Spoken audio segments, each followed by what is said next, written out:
It's the Morning Star Drive 117.8. You soaring up with sky, now's the time, don't delay. I'm sitting in my ride and it's time to fly. So let's realign, just listen and fill your mind. Hey guys, how is it going? And welcome to the Morning Star Drive on 117.8. It is Monday, January 13th, and so happy for you joining us. We are ready to start another week together with the Lord. So subscribe to us on YouTube. Do not follow us on SoundCloud, and make sure to support us on Patreon.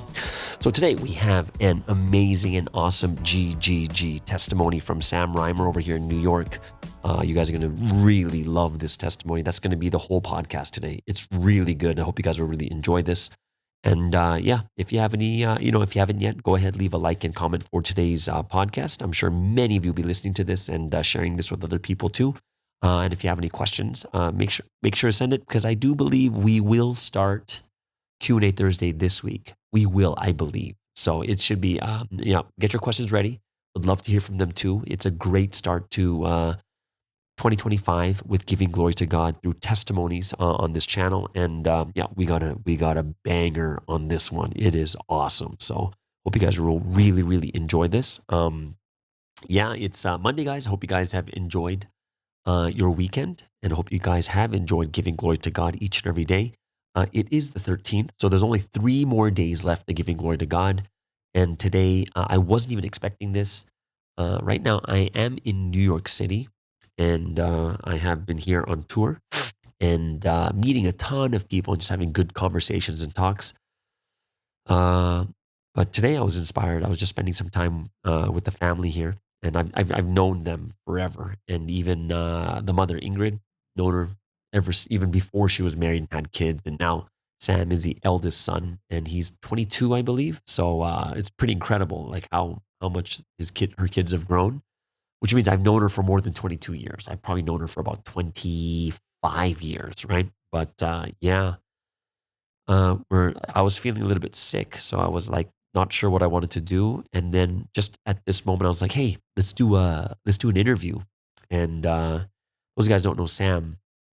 The reason why this testimony is going to be so powerful, he is a second gen that was in Providence, left Providence, and then came back. And you're going to hear this entire story, and you're going to hear it in such a raw form that it's really compelling. And when you listen to it, you're just going to hear, like, even when I was listening to it, and when Sam was like testifying, you can see tears in his eyes, my eyes, and it was so good. And I hope that you guys can listen to it and share it with other second gen, and not only just share with other second gen, share it with other families and mothers and fathers out there, knowing that like this is what these second gens go through. Like what's going through their mind. And it's great to hear it from someone who's kind of went away and came back, right? And I think that's something that we can learn a lot from. And I hope it's something that you guys can also really open your hearts and your minds to. I was really, really inspired by it. And I have a feeling when you listen to this, you're going to share it with other people too. Like you really are. So I want to get into this as quickly as possible, because it is such a great testimony. So maybe we'll go into a first music break, and then we'll go straight into the interview.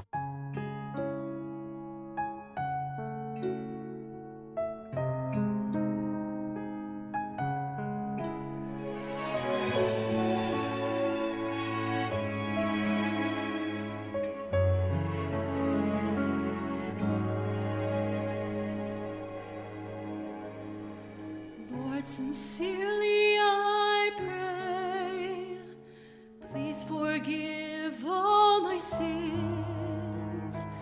Please forgive me, please don't leave my side. Take me as your own. If alone I wander, death will carry me away.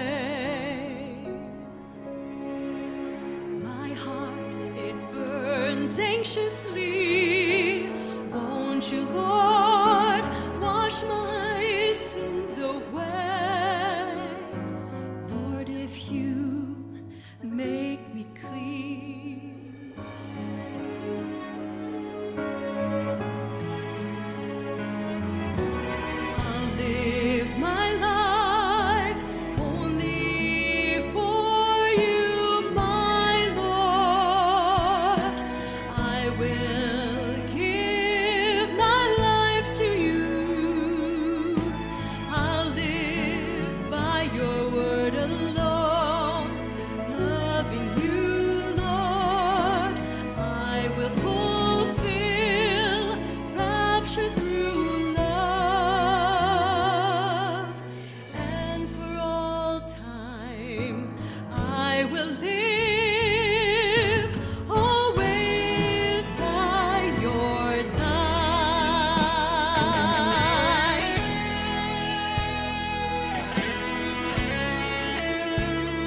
Hey everyone, welcome to the Morning Star Drive, and we have a special episode today because we're getting into the final days of giving glory to God.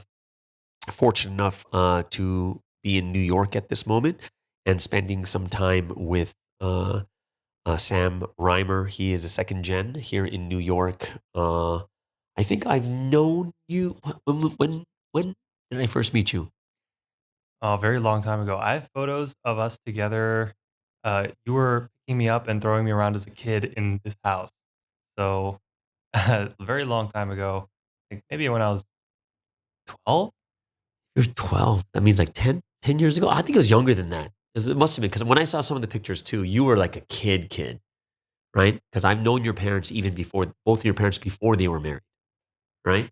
Yeah, yeah. Just the reason why I'm doing this interview with Sam is because very, very interesting turnaround for him as a second gen. And I think this story is something that's very vital for a lot of people to learn from of how, a second gen, what they go through in their hearts and their minds and how they get to this point. So let's first start off with childhood. Okay. So what are like the memories you remember from Providence as a child? As a child, as a child, I I didn't really like going to church, but uh but then when you're in it and after service time, we get to be with our friends and that's always fun. So those are the times like I always remember from my childhood services is spending time with the friends and the kids after service. Um, as for the services, I never remembered really liking it, sitting for long periods of time. Just wasn't my thing. Not even in school. So yeah, it wasn't something that I was too uh, too grateful for, valued. But I did start to see the value slowly as I grew up. I think even from a really young age, I started to understand a little bit more about the value of church, about the value uh, of what I was listening to, because it was not something that I was learning in school. It was about good values, and those things started to differentiate from the school things that were going on. Like kids were getting a little bit rougher on the edges, getting talking about uh, things that kind of were uh, things that I didn't really think were good. Oh, so what would you say? Like, at what age did you start to see that it was different? I'd say even junior high school, I mean, midway through junior high school, I'd already seen kids talking about sexual things and things that I kind of felt differentiated like good from evil. Started to split off there for me. I started to recognize some things that were not good and some things that were good. That's when I said, "Oh, okay, church is on the good side. They are clearly trying to be the good, or they are the good side, and they're trying to relay that to me, trying to make me into that good person." So you're learning this at a really, like, you recognize around like middle schools, like 12, 13, around there? Yeah, Did you learn the lessons at that time? I did. I learned. I think I passed in 2015, so that would be when I was 12 or 13 years old. So I had learned most of the lessons by then. Did you remember them, or like what was the thing that was like you were like at that such a young age? What would you remember from the lessons at that age? I don't remember much, to be honest. I just went over re-education, so I'm refreshed a lot now. But before that re-education, I could not remember much. Like my memory was completely gone at that point. So then, okay, just kind of like to make this interesting is like, you're talking about 12 years old. So how old are you right now? I'm 22. So this is like 10 years ago that you like went through the passing ceremony. So that's quite interesting. So then, for you, like, what was the road after passing? Like when you're getting to like teenage years in high school. Well, it was just, I think it was very steady growth in my faith, very steady. But I think a lot of it was still, I I like enjoyed the atmosphere. I enjoyed going to church for the friends, and I knew in the back of my mind it was the right thing to do. So it kind of just sat there as the right thing to do, and I never questioned it. I never thought, yeah, I never thought anything else. Then, what would you say at what age did you start to, like, question and say, like, "Huh, is this really something I wanna do?" That's a tough date to point out because I think there were multiple points in my life where I thought, I'm not believing because because I think it's the truth. There's some other reason that's underlying, that's kind of hidden away, and it's kind of affecting my faith. It feels like it's the majority of my faith, but it's sort of hard to hard to point it out, like hard to uncover it. It's hidden. Did you, 'cause, high school is a really difficult time, so, you have this feeling that something that's covered or hidden, but, what do you think was, like, in high school or during the younger like, when you're kind of going through puberty and, what was the things that were kind of taking you away from Providence at that age? I think some of the things that were taking me away were schoolwork. I just I learned a lot about the world, about how the world works. Uh, Really, I didn't, but I thought I did, and I was learning a lot about opposite sex, and witnessing a lot of opposite sex relationships in my school, and that really affected me. I didn't really think it was affecting me because I really believed that I was still that good and really person who belonged to God from the beginning, went to church from the beginning, and not to say that relationships are bad. That's not true, but a lot of the relationships that I saw just weren't the wholehearted romantic relationships. They're more like fleeting experiences that kind of didn't feel like the will. So then, as we get to an older age, because we know, like, I've known you for, more than half your life. Where was the point where, like, things became so rocky that you started to, like, really start to turn away? Like, what events happened, or what was the things that made you really think about, "Oh, I can't be here." Yeah, I'd say COVID is definitely a checkpoint for me, just because it happened so suddenly and it changed the world. It it just brought out a lot of questions, but really it wasn't any of the things that were going on um, surrounding COVID. It was really internal at that time. I had a lot of internal time. I had a lot of time to think to myself, to think about, what is life? What's going on with life, and how am I gonna, you know, be happy? Because that's a question that I started to ask myself. Am I really happy in this life? And COVID really exposed that question.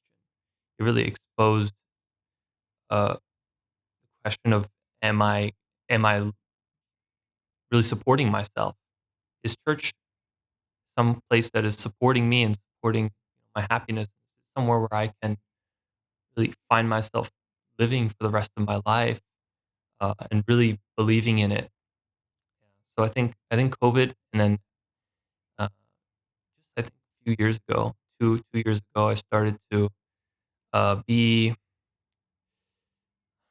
started to be very internally conflicted because of my parents.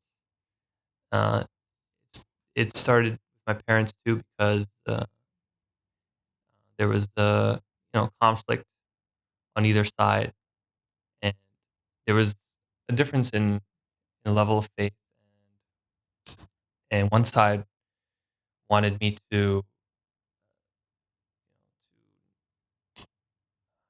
lean into the world a little bit more, to kind of explore that area a bit more, because they said that exploring that area would help me to realize that my faith wasn't really necessary. And hmm? my my dad, my dad was the one who said that. Yeah, yeah. He left Providence, I think, a few years ago, but he said he's always been out of it. Like, he recently disclosed that to me, that he's always never believed, and he was in it for a relationship, for family. And I couldn't believe that. That was one of the most shocking things he's ever said to me, because, at that point, I had really believed that my dad had a strong faith. I really did.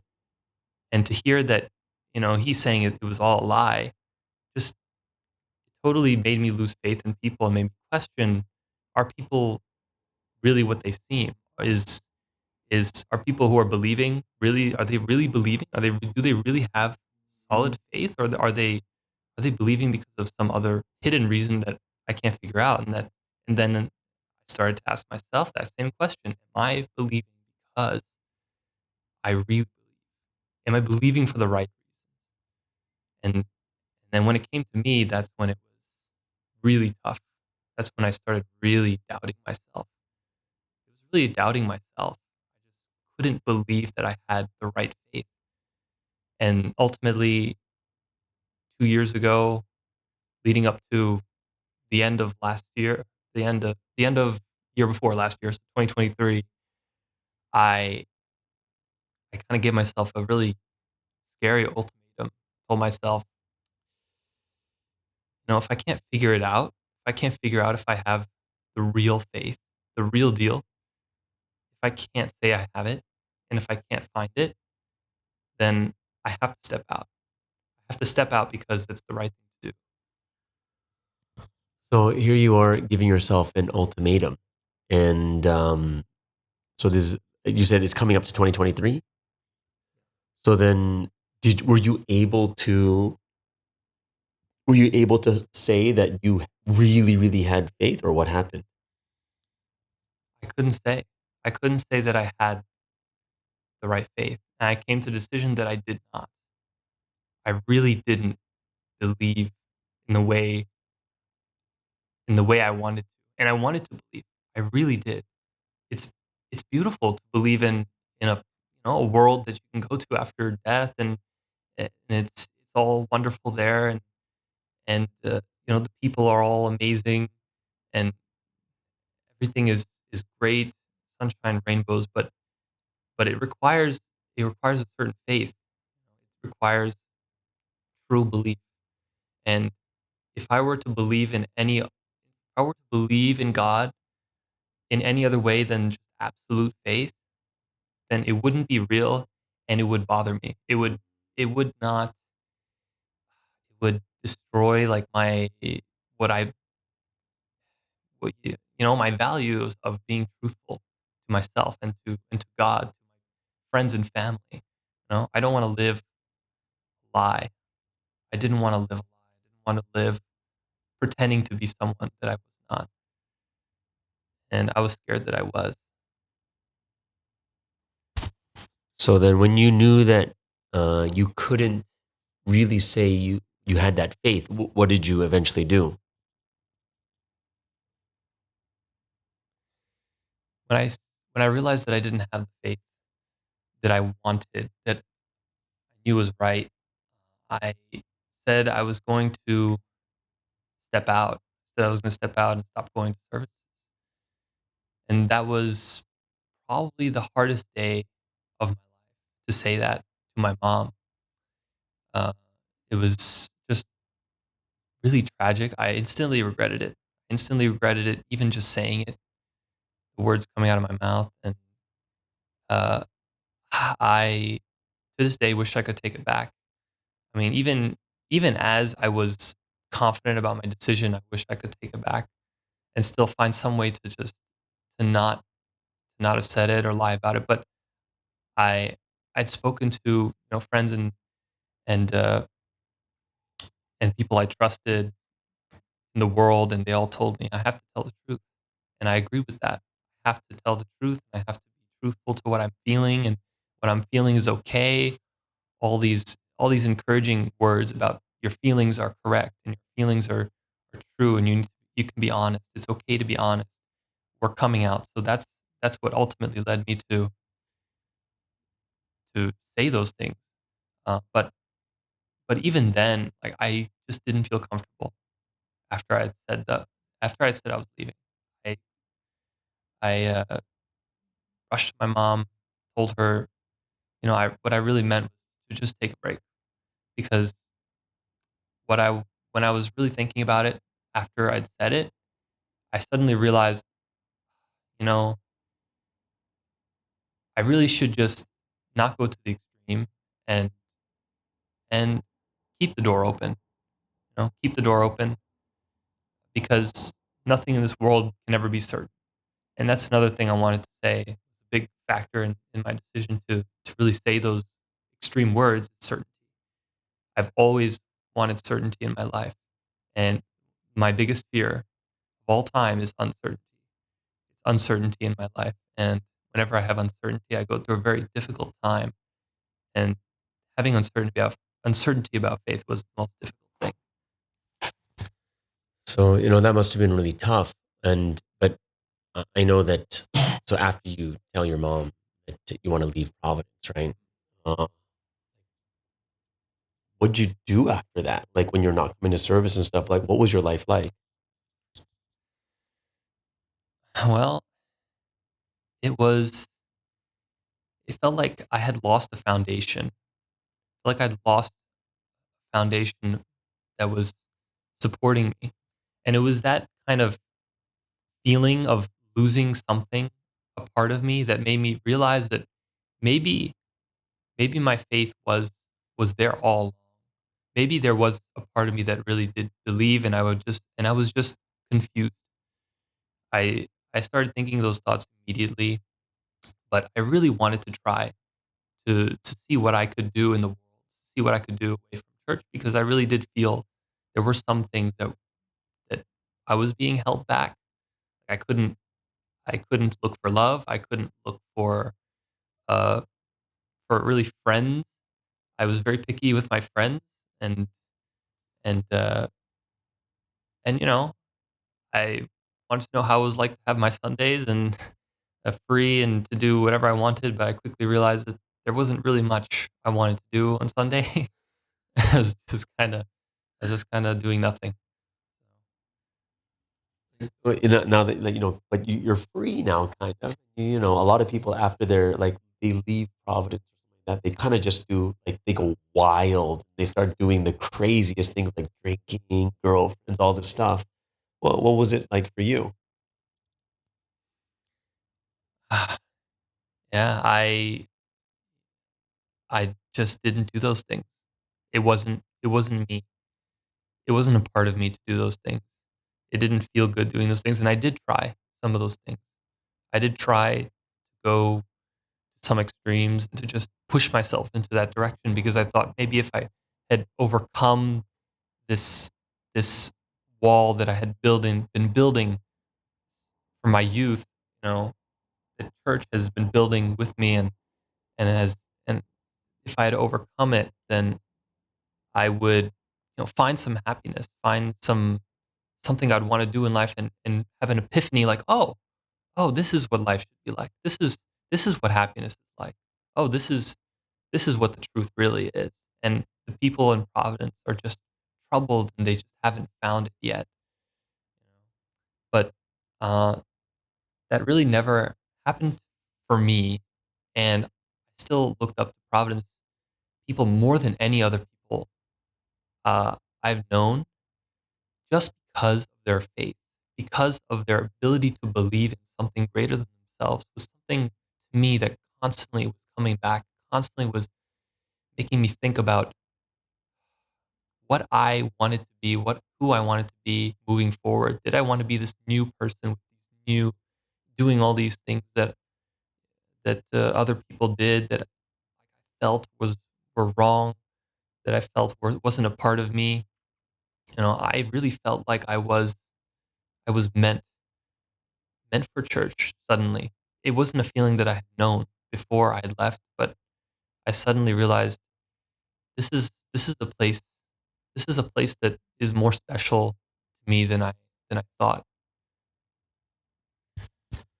So then, now that you're coming, like you went free for a bit, and you kind of tried to search for happiness and such. What what was the process of you all of a sudden like coming back? Well, it was complete emptiness. I think for the few months that I was out, it just felt like I was living my life but minus Providence. But I just hadn't realized yet how much that was a foundation in my life, and I had just gotten rid of it. And yeah, it was already pretty hard for me. So I was already thinking about God again. I was thinking, how can I really find God if this is the truth? If if I can really if I can really find faith, then where do I start again? I think a few months after I I was speaking with my dad, and he told me some things that really made me start to be confident about the fact that God didn't exist. And in that moment, I wasn't excited. I wasn't happy that I finally found the answer. I felt awful.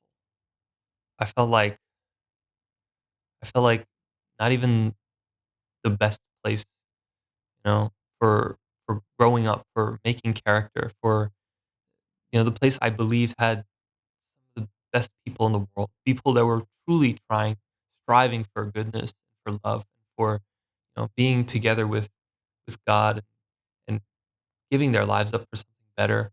All of that uh, felt like it was going away. And then I took a walk that day, and on the walk, I was thinking, trying to help myself to this new reality that God didn't exist. And I went far. I walked so far I didn't even know how far I walked. And I went to a place where there was not many people. It was very empty, uh, isolated. No, and there was barely anyone there. And as I was thinking to myself, I suddenly got an inspiration to turn around, and I looked at the wall, and straight right in my view uh, were three words that I probably will never forget, and I hope I won't. And I've written it down, and I've told the story to myself a lot, but it really shocked me. Uh, Three words were God is real. God is real. And immediately I started to laugh.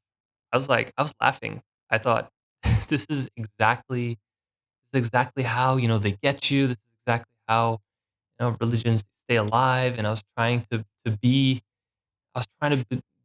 someone who was critical and someone who was able to know fight my faith off. And I just because another part of me really wanted to end it off, wanted certainty, and I really thought I could at least achieve certainty if I had stopped believing in God, because I was so conflicted. Uh, but those three words just made me laugh, because then it all started again. Like, "Ah, God, are you really there?" And I really, really felt it in that moment. I really felt God was telling me, giving me the most slightest hint, but it was everything I needed. Everything I needed at that moment to believe in him again. It was exactly what I needed.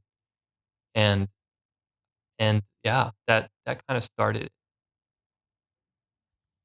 All right, so then you went that far, you saw the writing on the wall, and then from that slight feeling, you said like you started to believe again.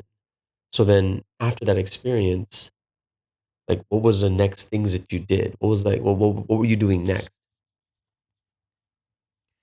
Well, next, I the next thing I remember is we got a visit from some friends in Houston, and I haven't seen these friends for a long time. Uh, Last time I seen them was when I visited Houston in 2017.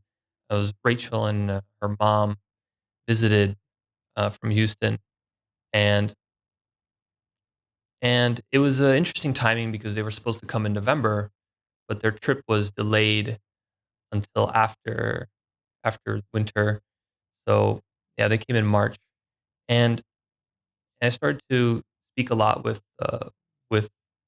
Rachel's mom uh, about God, and she was inspired to give me lessons lessons, and and I was just so shocked by Mel because she's someone that I really looked up to. I think she really was well spoken, and she talked a lot about her life and and her story, which was really important for me because the only story I have of a mother in Providence whose, you know, husband left is my own mom. So it's a story that I really related with, but I was able to get a different perspective than my mother, which was very important, uh, very significant for me at the time. There's a lot of details there, but I think what really matters is that uh, that connection was really strong. I really felt a strong connection, and when she offered to do me Bible study, I I just couldn't say no. I had to try. This was my it felt like a chance.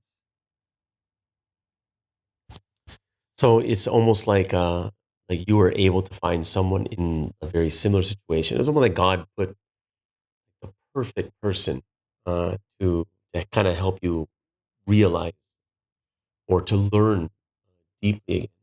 So here you are starting to study again, and what was like that experience of like relearning the word at that time? Relearning the word, it was I was always looking looking for God after the experience on the wall. I was thinking about God a lot after that, and I was excited. I was excited because I thought I had something that I didn't have before, which was value. I really valued the Bible study. I really valued Providence a lot more, knowing I had been away from it. And I'd been thinking also during that time, these thoughts could also be just, you know, my fear of the unknown, my fear of the world, because it's such a vast place, it's such a lonely place. And my dad would tell me, you know, one of the things his best friend in Providence said to him was, uh, when he was about to leave a long time ago, uh, and actually made him come back, was said to him, "Where are you gonna go?" He was literally packing his bags. My dad was packing his bags, and then his best friend in Providence said, "Where are you gonna go?" And those words got him to stay and got him to be married and to have a family and to live the life that he lived.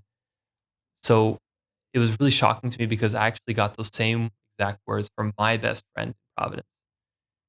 Where are you gonna go? And I thought to myself, gosh, it's starting all over again. Like my uncertainty, is my faith real, or am I just staying here because I don't know where else to go? And so the conflict definitely continued during the Bible study. It was definitely there, but then I started praying.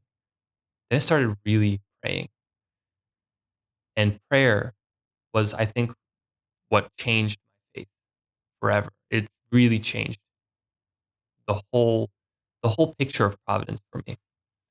Because when I really started to pray deeply and I really figured it out, I figured out the formula for prayer. That's when I was like, this this is true faith. This is exactly what I've been looking for. And I really felt God in my life from then. And it's a feeling that I've documented a lot. Uh, I've really documented it because something I realized during prayer is that, and something that has been said in the sermons a lot, and I didn't really realize it until now, is if you forget, you're gonna die. Like, you're gonna die if you forget. Well, yeah, yeah, you're gonna die because if you don't remember your first love, if you don't remember how you have how you have come to the point you are now, and you don't remember the struggles you went through, you don't remember how well you prayed, then you're gonna fall away. And so everyone who falls away is they do it because they forget. Because the experience I had with prayer for those months after after relearning the Bible study, those prayers, I can't I can't ever deny that that was the feeling of God, feeling of the Holy Spirit. It's just nothing has ever come close to that kind of feeling. Nothing in the world.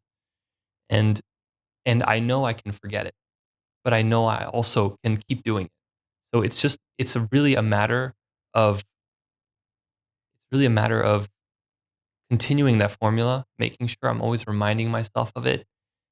And so that's what I have been doing since, just trying to remind myself because I already have forgotten some days. And I realized there isn't just one day where I leave Providence. There wasn't just one moment where I told my mom, I'm leaving, and that was the moment I left. I leave Providence like at least a couple times per week. I mean, it's like I leave so many times because the moment a doubt comes, it just my faith, it almost feels like it just completely shatters. It completely shatters. And then I'm just desperate to go back to God, desperate to have that spiritual experience again and prayer again. And and those days so far have been getting fewer and fewer, but they're still there. So I'm just working on praying now, working on trying to feel God as much as I can in my life, get that experience so that I can really live my life only for faith, only for God, because it really has to be only for God. You cannot, you can't put anything above him. And it really makes sense now to know why God has to be the center, why God has to be the focus. Um, yeah. So that's how I was able to, uh, go from sort of believing to, to maybe stronger belief. Yeah. So then, you know, like that's a powerful testimony, especially for a lot of people when they think about second gen and they're not really sure what they go through. So since you've been back, I guess, relearning and such, how long has it been? It's been about 9 months, 8 months. Yeah. And I can say a lot has changed. A lot has changed. Not outwardly. I don't think my appearance has changed. I don't think anything around me has changed, but internally I feel a lot has changed. I feel like I have more control over myself. Something I like to do every year is give a theme. Give a theme for every year. And last year's theme was balance. No, last year's theme was 2023's theme was balance. So my goal was to figure out how to balance providence and my life, but I felt like I wasn't able to do that by the end. And I realized it was because I didn't have integrity in my life. I didn't have conviction for something I believed in. And that was my goal for 2024, conviction. Conviction was my theme. I had to find my conviction. I had to find what was going to be my foundation. Was it providence? Was it the world? I had to choose. I had to choose one or the other. I had to had to have certainty in my life finally. And because I thought if I had certainty, then I'd be happy. I'd be satisfied because I'd be confident. I wouldn't be looking to others for answers. I'd be able to find those answers, from my own life, my own experiences.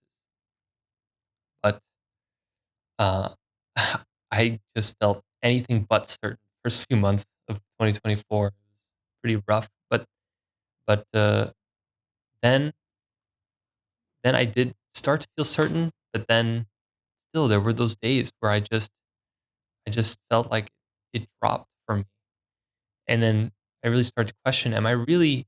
Is this really possible? Is this really possible? Can I be certain every single day of my life that God is real? Is it possible? And I see people in church and in the faith, even outside of church and Christianity, and their faith is impeccable. Like they can't stop believing in God.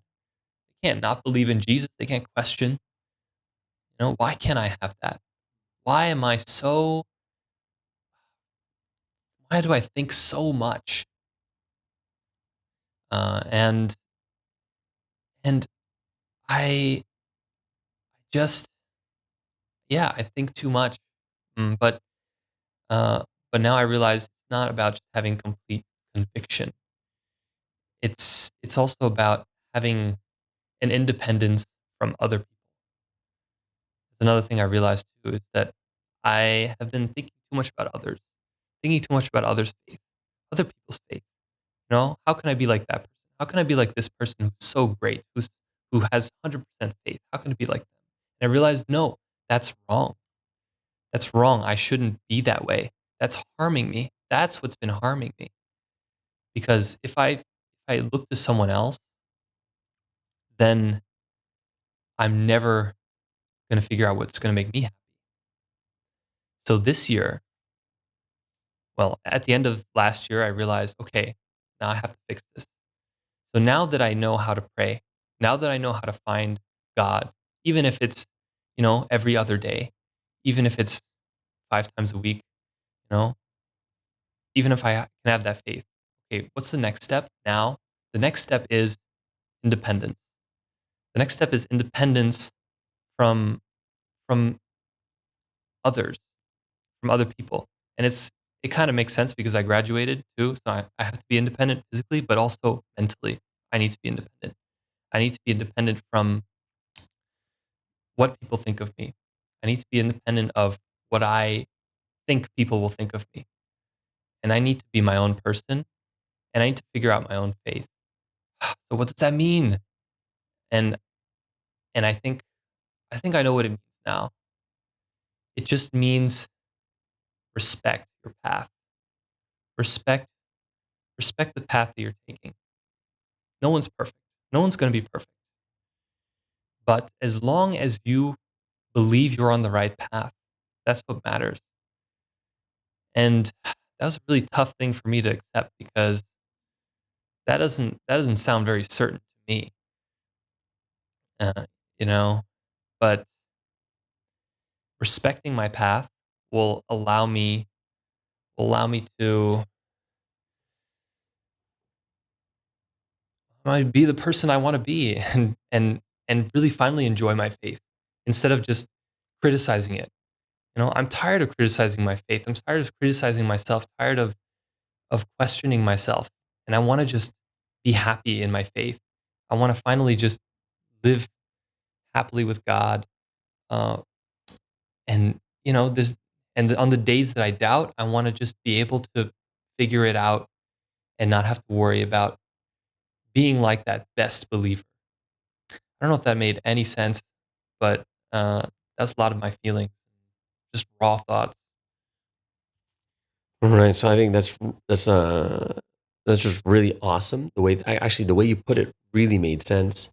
And I think that independence, this new theme you have for 2025, I think is something that many people are probably even still searching for in their 30s and 40s, I do think, after what happened with the pandemic and such. So yeah, it's really an inspiring and powerful testimony. And this is why I want everyone to listen to this, because it's something where we can kind of get like a glimpse through the eyes of other people who are going through it, like who've actually left and come back. And especially like it's a really difficult situation, especially when it comes to like your family that splits, right? And then being that influenced by like your father and such. And I think it's something that we can really, I think it's hopeful because it allows us to know that like when the bad things happen or when someone leaves, it's not the end, right? I think how long did it take before you came back? 4 months. When you think of 4 months, 4 months is nothing. 4 months is so short. So I'm very grateful and thankful for Sam to be able to really give this testimony. And I hope it's something that everyone has gained a lot from. I'm sure this one is probably going to be a viral interview too, because it's something that everyone's really thinking about. So, before we end, maybe a quick, Sam, maybe a quick outro, I guess, like last words. Yeah, sure. If I were to say something to my fellow second gens, I think it would be respect your path, respect who you are, and know that, you know, I know the word seems pretty extreme sometimes. It seems like you need to be believing absolutely, and you need to, there's all this imagery of hell and all this very scary, fearful things. But know that this is a place that is about love. It's about spreading love. At the very core of it, God is love. It's something that Mel taught me during the Bible study. Is that the core is love. So when you really, really make that the foundation, make love the foundation, you'll see past all of the doubts, see past all of the hardship, and and really realize that this is the place where Jesus works. Because where two or three gather in His name, Jesus will be. So yeah, respect your path and don't worry about being perfect. You are perfect as long as you are on the path of life. Ooh, I like that last part. You are perfect. You're on the path of life. Amen. All right, guys. So this is the end of today's podcast. Just giving glory on the 13th day. And I hope it's something that you guys have all received a ton of grace from too. All right. Everyone, enjoy your Monday.